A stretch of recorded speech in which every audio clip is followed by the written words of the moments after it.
Movie के start होते ही हम दो साइंटिस्ट को देखते हैं जो दोनों हस्बैंड वाइफ थे, जिनमें हस्बैंड का नाम क्लाइव और उसकी वाइफ का नाम एल्सा था। और ये दोनों असल में जेनेटिक साइंटिस्ट थे, यानी ऐसे साइंटिस्ट जो अपने एक्सपेरिमेंट्स के जरिए नई नई क्रिएचर्स और एनिमल्स बनाए, यानी दो एनिमल्स या फिर क्रिएचर्स की डीएनए को मिक्स करके एक नया एनिमल्स और क्रिएचर बनाए। दोनों एक मेडिसिन बनाने वाली कंपनी के लिए काम करते थे और इस कंपनी का नाम नर्ड था, NERD नर्ड। और क्लाइव और एल्सा इस कंपनी के लिए ये काम करते थे कि पहले तो ये दो एनिमल्स के डीएनए को मिक्स करते थे जिससे एक नया एनिमल बनता है, और फिर उस एनिमल की प्रोटीन से मुख्तलिफ किस्म की बीमारियों की मेडिसिन बनाए। रिसेंटली इन लोगों ने एक नई किस्म का एनिमल भी बनाया था जो कि एक मेल था और दिखने में बिल्कुल डिफरेंट था, और सेम ऐसा ही एनिमल ये पहले भी बना चुके हैं जो कि फीमेल थी। अब ये दोनों एनिमल्स को एक दूसरे के आमने सामने लाते हैं और वो दोनों एनिमल्स एक दूसरे से बहुत प्यार से मिलते हैं, यानी वो दोनों एनिमल्स एक दूसरे को पसंद कर रहे थे। इसका मतलब ये था कि उनका एक्सपेरिमेंट सक्सेसफुल हो गया था। ये देखकर वो दोनों अपनी कंपनी की बॉस के पास जाते हैं और उसे बताते हैं कि हमने बहुत सारे एनिमल्स के डीएनए को मिक्स करके ये अलग तरह का एनिमल बनाया है और इसकी प्रोटीन की मदद से हम बहुत सारी बीमारियों की मेडिसिन बना सकते हैं, और इसके साथ साथ हमने एक नया तरीका भी डिस्कवर किया है, और वो ये कि हम इंसान और जानवर के डीएनए को मिक्स करके एक नई ब्रीड बना सकते हैं और डेफिनेटली हम बहुत सारी बीमारियों की मेडिसिन बना सकते हैं। उनकी बॉस बताती है कि जो काम तुम कर रहे थे, यानी जो एक्सपेरिमेंट तुमने किया, उससे कंपनी बहुत खुश है, और जो तुम बात कर रहे हो यानी इंसान और जानवर के डीएनए को मिक्स करने की, उसके लिए कंपनी अभी एग्री नहीं होगी फिलहाल। और जो जानवर तुमने बनाए हैं, हमारी कंपनी उनके प्रोटीन से मेडिसिन बनाना चाहती है, इसीलिए सारी रिसर्च को रोक कर मेडिसिन बनाने पर फोकस किया जाएगा। जिस पर क्लाइव और एल्सा कहते हैं कि अगर हमने ये काम स्टार्ट ना किया तो कोई और कर देगा। जिस पर बॉस कहती है कि हमने कब कहा कि हम ये काम नहीं करेंगे, हम ये काम जरूर करेंगे, मगर उससे पहले हम मेडिसिन बनाएंगे और उन्हें मार्केट में लाएंगे और उसके बाद तुम्हारे प्रोजेक्ट पर काम किया जाएगा। इसीलिए वो उन दोनों को मना कर देती है। इस बात की वजह से ये दोनों डिसअपॉइंटेड हो जाते हैं, क्योंकि वो दोनों जेनेटिक साइंटिस्ट थे जो किसी कंपनी के लिए जानवरों की प्रोटीन से मेडिसिन बनाने का काम नहीं कर सकते थे। इसीलिए वो डिसाइड करते हैं कि हम सीक्रेटली ही अपनी इस रिसर्च को आगे बढ़ाएंगे।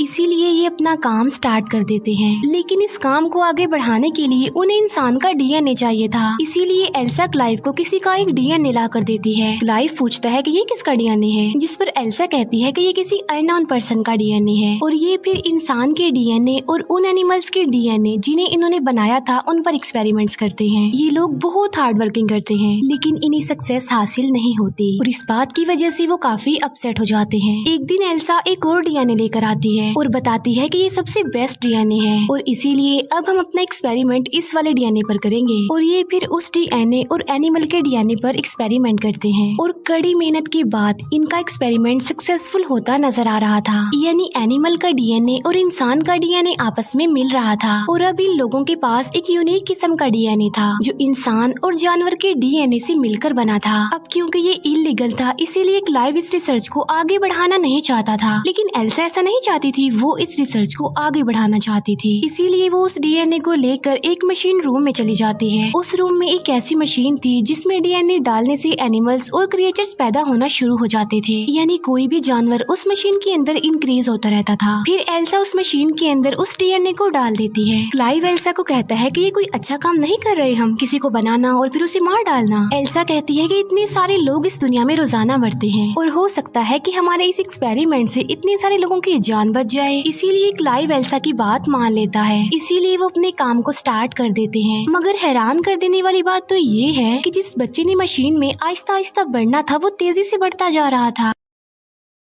चेक करने पर उन्हें पता चलता है कि बच्चा बिल्कुल नॉर्मल है, लेकिन शाम को उस लैब का अलार्म बजने लगता है और जब ये लोग चेक करने के लिए जाते हैं तो ये देखते हैं कि बच्चा पूरी तरह डेवलप्ड हो गया है, यानी वो पैदा होने के लिए, बाहर आने के लिए डेवलप्ड हो गया है। इसीलिए वो उसे बाहर निकाल देते हैं, जो काफी अजीब लग रहा था। क्लाइव इस क्रिएचर को मारना चाहता था। एल्सा कहती है कि अभी हमें ऐसा नहीं करना चाहिए, क्योंकि क्या पता कि हम एक सक्सेसफुल क्रिएचर बना लें, लेकिन क्लाइव एल्सा की बात नहीं मानता। इसीलिए वो उस जगह पर जाते हैं जहाँ पर वो क्रिएचर क्रिएचर था, क्योंकि वो उसे मारना चाहते थे और वहाँ जाकर उन्हें पता चलता है कि वो तो पहले ही मर चुका है। इसीलिए क्लाइव वहाँ से चला जाता है। एल्सा कहती है कि अब खतरे वाली कोई बात नहीं है, इसीलिए एल्सा उस बॉक्स को ओपन कर देती है और जब वो चेक करती है तो उसे पता चलता है कि यहाँ पर कोई बच्चा, कोई क्रिएचर नहीं है, बल्कि ये सिर्फ एक स्किन है, यानी उस स्किन में से कोई क्रिएचर निकला है जो उस वक्त लैब में ही है। फिर वहाँ पर वही अजीब सा क्रिएचर दिखाया जाता है जिसके 2 पैर थे। बाहर से क्लाइव उस क्रिएचर को देख लेता है और वो एल्सा को कहता है कि तुम जल्दी से बाहर आ जाओ, मैं पॉइजनस गैस ऑन कर रहा हूँ। लेकिन एल्सा क्लाइव की बात नहीं मानती और वो उस क्रिएचर को कहती है कि मैं तुम्हें कोई नुकसान नहीं पहुँचाऊंगी, इसलिए तुम मत डरो। और ये सुनने के बाद वो अजीब सा क्रिएचर एल्सा के पास आता है और उसे डरता भी नहीं। लेकिन तभी पीछे से क्लाइव एक रॉड लेकर वहाँ पर आ जाता है, जिसे देखकर उस क्रिएचर को गुस्सा आ जाता है। फिर क्लाइव और एल्सा वहाँ से बाहर आ जाते हैं। क्लाइव एल्सा को कहता है कि मैं पॉइजनस गैस ऑन कर रहा हूँ क्योंकि मैं इस क्रिएचर को जिंदा नहीं रख सकता, मैं इसे मारना चाहता हूँ। जिस पर एल्सा कहती है कि नहीं, हम सिर्फ इसे बेहोश कर देंगे क्योंकि मैं देखना चाहती हूँ कि हमने क्या बनाया है। इसीलिए वो उसे बेहोश करते हैं और उसे एग्जामिन करने लगते हैं। तब उन्हें पता चलता है कि ये क्रिएचर एक फीमेल है असल में, जो बहुत फास्टली ग्रो कर रही है और एक टाइम ऐसा आएगा कि डेवलप्ड होने के बाद मर जाएगी, यानी इसका लाइफ साइकिल बहुत छोटा है। फिर आहिस्ता आहिस्ता ये क्रिएचर बड़ा होता जा रहा था, डेवलप होता जा रहा था, उसके हाथ पैर निकलने लगते हैं, उसका दिमाग भी डेवलप्ड हो जाता है और एल्सा उसे इमोशनली कनेक्ट भी होते जा रही थी। वो उसे खाना खिलाती थी, डिफरेंट एक्टिविटीज सिखाती थी। एक दिन एल्सा उस क्रिएचर को बहुत सारे अल्फाबेट्स देती है और उसे कहती है कि इन अल्फाबेट्स को ऐसे अरेंज करो कि मेरा नाम बन जाए। लेकिन वो क्रिएचर सिर्फ नर्ड बना देती है, NERD, जो इस कंपनी का नाम था, क्योंकि उसने एल्सा की शर्ट पर ये स्पेलिंग देखे थे। ये देखकर एल्सा खुश हो जाती है क्योंकि वो अब चीजों को पिक कर रही थी। तभी वहाँ पर क्लाइव आ जाता है जो उस क्रिएचर को बिल्कुल भी लाइक नहीं करता था। वो कहता है कि इस क्रिएचर को बाहर किसने निकाला, अंदर रखो इसे, और इसकी दुम भी कवर होनी चाहिए। असल में उस क्रिएचर की एक काफी लंबी दुम थी। एल्सा क्लाइव को कहती है कि इसे जानवर मत कहो। क्लाइव कहता है तो फिर मैं क्या कहूँ इसे? वो कहती है कि तुम इसे ड्रैन कहो क्योंकि इसने अभी अभी अल्फाबेट से NERD नर्ड बनाया है, जिसे उल्टा करके ड्रैन बनता है। और फिर एक दिन क्लाइव का भाई भी ड्रैन को देख लेता है और उसे ड्रैन की सारी रियलिटी पता चल जाती है। अब क्योंकि वो ड्रैन को वहाँ पर नहीं रख सकते थे, इसीलिए वो उसे एक फार्म हाउस में भेज देते हैं। और अब वो टाइम आ जाता है जब क्लाइव और एल्सा ने कंपनी के ऑनर को प्रेजेंटेशन देनी थी उन क्रिएचर्स के बारे में जो उन्होंने पहले बनाए थे। और जब वो प्रेजेंटेशन देने के लिए उन दोनों क्रिएचर्स को कंपनी के ऑनर के सामने लाते हैं और तब वो दोनों क्रिएचर एक दूसरे से लड़ने लगते हैं और इसी में ही उनकी मौत हो जाती है। और इस बात की वजह से वो लोग काफी डिसअपॉइंटेड हो जाते हैं। फिर वो उन दोनों क्रिएचर्स के लड़ने का रीजन ढूंढते हैं। तब उन्हें पता चलता है कि उन क्रिएचर में जो फीमेल थी वो अपने आप ही कन्वर्ट हो गई थी, यानी उसने अपना जेंडर चेंज कर लिया था और वो मेल बन गई थी, क्योंकि उस क्रिएचर में एक ऐसे एनिमल का DNA था जो खुद को कन्वर्ट करके अपना जेंडर चेंज कर सकते थे। और एल्सा और क्लाइव को ये बात इसीलिए पता नहीं चल पाई क्योंकि वो अपने दूसरे एक्सपेरिमेंट यानी ड्रैन के साथ बहुत बिजी थे और यहाँ पर वो टाइम ही नहीं दे पाए। ड्रैन जो कि अब काफी बड़ी हो चुकी है और एल्सा उसे बिल्कुल बच्चों की तरह ट्रीट करती थी, उसे सब कुछ सिखाती है, उससे प्यार करती है। लेकिन एक दिन ड्रैन भागकर जंगल में चली जाती है और जब क्लाइव और एल्सा उसे चेक करने के लिए जाते हैं तो वो दिखते हैं कि ड्रैन ने एक रैबिट को मार दिया है और वो उसे खा रही है। इसके बाद वो दोनों उसे घर ले आते हैं। एल्सा फिर जब ड्रैन को खाना देती है तो वो खाना नहीं खाती, बल्कि कहती है कि मैं इस बोर जगह की वजह से बहुत ज्यादा बोर हो गई हूँ। ये बात वो अपनी जुबान से नहीं बताती, बल्कि वो उन अल्फाबेट्स की मदद से TDS लिख देती है, यानी यहाँ पर मैं बहुत ज्यादा बोर हो रही हूँ। फिर वो छत को फाड़कर ऊपर चली जाती है। तब उसके पीछे पीछे क्लाइव और एल्सा भी जाते हैं।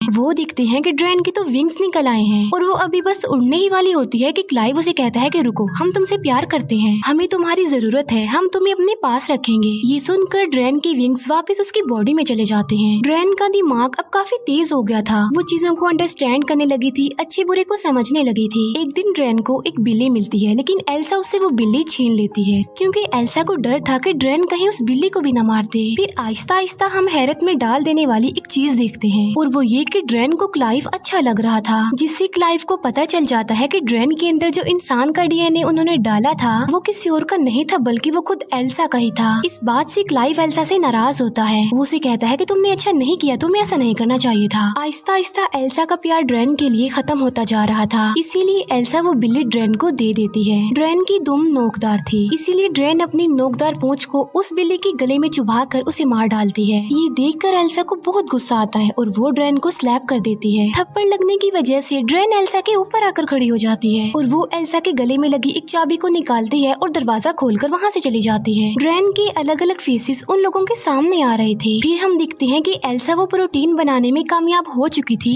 जिसकी रिस्पॉन्सिबिलिटी कंपनी ने उस पर लगाई थी। फिर एक दिन क्लाइव कैमरा की फुटेज यानी अपने लैपटॉप की स्क्रीन पर देख रहा होता है कि ड्रेन कहाँ पर है और ड्रेन उस वक्त पानी में होती है और अब क्लाइव को भी ड्रेन अच्छी लगने लगी थी और वो अपने लैपटॉप की स्क्रीन पर हाथ लगाता है। दूसरी तरफ ड्रेन भी कैमरा को टच करती है यानी वो क्लाइव के हाथ को अपना हाथ लगाती है क्योंकि वो जान चुकी थी कि क्लाइव उसे देख पा रहा है। ये देखकर क्लाइव काफी हैरान रह जाता है। फिर हम देखते हैं कि क्लाइव उस फार्म हाउस उस जगह पर आया है जहाँ पर ड्रेन थी। क्लाइव वहाँ पर अकेला आया था यानी उसके साथ एल्सा नहीं थी। क्लाइव ड्रेन को आवाज लगाता है लेकिन वो उसे कहीं पर भी नजर नहीं आती। तभी क्लाइव पीछे मुड़कर देखता है तो ड्रेन उसके पीछे खड़ी होती है। तभी ड्रेन क्लाइव के पास आकर उसे कहती है कि तुम मुझे अच्छे लगते हो। इस पर क्लाइव कहता है कि नहीं, ये बुरी बात है। लेकिन अब क्योंकि क्लाइव को भी ड्रेन अच्छी लगती थी इसीलिए वो भी अपनी फीलिंग्स पर कंट्रोल नहीं कर पाता। लेकिन इतनी ही देर में वहाँ पर एल्सा आ जाती है। वो जब उन दोनों को साथ देखती है तो उसे बहुत बुरा फील होता है, इसीलिए वो नाराज होकर वहाँ से चली जाती है। अब क्योंकि ड्रेन की दुम का इतना बड़ा नेल था यानी वो किसी के लिए भी खतरा हो सकता था, इसीलिए एल्सा उसकी दुम काट देती है। एल्सा बहुत ज्यादा सैड होती है और यहाँ पर उन दोनों को अपनी गलती का एहसास होता है कि उन्हें ये क्रिएचर नहीं बनाना चाहिए था। एल्सा कहती है कि जो प्रोटीन कंपनी को चाहिए था वो मैं बना चुकी हूँ और वो ड्रेन के अंदर है, बहुत ज्यादा है। और अब वो दोनों डिसाइड करते हैं कि वो ड्रेन को मार डालेंगे। फिर वो दोनों ड्रेन के पास जाते हैं। वो देखते हैं कि ड्रेन की हालत तो ऑलरेडी मरने वाली है और देखते ही देखते ड्रेन मर जाती है क्योंकि हम जानते हैं कि उसका लाइफ साइकिल इतना ही था। उसके मरने के बाद वो दोनों उसे करीबी जगह पर दफना देते हैं। दफनाने के बाद क्लाइव का भाई वहाँ पर आता है और उसके साथ एक और एम्प्लॉय था और क्लाइव का भाई भी उसी कंपनी में काम करता था। क्लाइव का भाई कहता है कि मैं जानता हूँ कि तुम दोनों ने एक क्रिएचर बनाया है जो बिल्कुल इंसानों जैसा लगता है क्योंकि जो प्रोटीन तुमने कंपनी को दिया है उसमें ह्यूमन का डीएनए भी शामिल है, इसीलिए अब मैं उस क्रिएचर को देखना चाहता हूँ जो तुमने बनाया है। जिस पर वो कहते हैं कि वो तो मर चुकी है और हम तो उसे दफन भी कर चुके हैं। और तभी किसी की जोरदार चिल्लाने की आवाज आती है और ये आवाज उस तरफ से आ रही थी जहाँ पर उन्होंने ड्रेन को दफन किया था, इसीलिए वो जल्दी से उसी तरफ भागते हैं। वो देखते हैं कि जहाँ पर उन्होंने ड्रेन को दफन किया था वो वहाँ पर नहीं है बल्कि वो ऊपर छत पर खड़ी हुई थी यानी वो दोबारा जिंदा हो गई थी और इस बार वो पावरफुल होने के साथ साथ खतरनाक भी लग रही थी और उसकी विंग्स भी बाहर आ गई हैं और उसकी दुम भी रीजनरेट हो गई है क्योंकि वो तो काट दी थी एल्सा ने। और तभी ड्रेन उन लोगों पर अटैक कर देती है और वो क्लाइव की भाई और जो उसके साथ एम्प्लॉय आया था उन दोनों को मार डालती है और इसी क्लैश के दौरान क्लाइव बेहोश हो जाता है। इसके बाद ड्रेन एल्सा के पास आती है और उसे पकड़ लेती है। यहाँ पर हम ये जान पाते हैं कि असल में ड्रेन ने भी अपना जेंडर चेंज कर लिया था क्योंकि उसके अंदर उस एनिमल का डीएनए था जो खुद को कन्वर्ट कर सकते थे, अपना जेंडर चेंज कर सकते थे और अब वो मेल बन गई, इसीलिए वो एल्सा के पास आ गई। लेकिन तभी पीछे से क्लाइव आकर लकड़ी के एक टुकड़े को ड्रेन के अंदर घुसा देता है जिससे ड्रेन इंजर्ड हो जाता है, इसीलिए वो एल्सा को छोड़ देता है। लेकिन बाद में वो अपनी उस लकड़ी को निकालकर क्लाइव पर अटैक कर देती है। तभी एल्सा एक पत्थर उठाकर ड्रेन को मारती है। इसके बाद एल्सा उसे दोबारा पत्थर से मारने लगती है लेकिन अचानक वो रुक जाती है और कुछ सोचने लग जाती है क्योंकि हमने इसे अपने हाथों से बनाया था और अब इन्हीं हाथों से हम इसे मार रहे हैं। एल्सा ये भी सोचती है कि इसके अंदर तो मेरा डीएनए भी है। लेकिन इसी दौरान ड्रेन मौके का फायदा उठाकर क्लाइव को अपनी दुम से मार डालती है। एल्सा फिर से उसी पत्थर से ड्रेन को मारती है और अब फाइनली ड्रेन की मौत हो जाती है। इसके बाद हमें एल्सा और उनकी बॉस दिखाई जाती है। हम देखते हैं कि एल्सा को बेबी होने वाला है और वो बेबी होता है ड्रेन का क्योंकि उसने अपना जेंडर चेंज कर लिया था, इसीलिए। एल्सा की बॉस उसे बताती है कि जो प्रोटीन तुम लोगों ने हमें दिया था उससे कंपनी को बहुत ज्यादा बेनिफिट हुआ और अब कंपनी इस रिसर्च को आगे बढ़ाना चाहती है और जो एल्सा का होने वाला बच्चा था इस रिसर्च को उसके जरिए ही आगे बढ़ाया जा सकता था। अब क्योंकि एल्सा ने अपनी जिंदगी पर रिस्क लेकर अपने हस्बैंड को खोकर इस कंपनी के लिए बहुत मेहनत की थी, इसीलिए कंपनी एल्सा को काफी ज्यादा अमाउंट देती है। अब क्योंकि एल्सा एक जेनेटिक साइंटिस्ट थी इसीलिए ना चाहते हुए भी वो इस रिसर्च को आगे बढ़ाना चाहती थी। और इसी के साथ ही इस मूवी का यहीं पर द एंड हो जाता है। Thank you for watching.